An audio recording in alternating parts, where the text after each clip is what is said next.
राम राम भाई सारे भाई ने कैसे आप सभी लोग। आई होप सभी लोग अच्छे होंगे। तो आज की इस वीडियो के अंदर हम देखने वाले निशु भाई का फर्स्ट स्टंट, जो कि अपने निशु भाई का जो टॉर्चन किंग ट्रैक्टर है उसका फर्स्ट स्टंट देखने वाले हैं। तो चलिए वीडियो को शुरू करते हैं।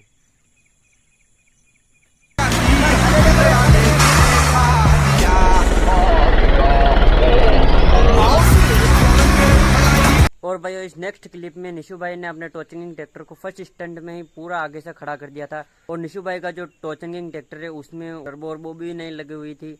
स्टॉक ट्रैक्टर था, सिंपल स्टॉक ट्रैक्टर को निशु भाई ने आगे से खड़ा कर दिया पूरा। तो चलिए देखते हैं ये नेक्स्ट क्लिप।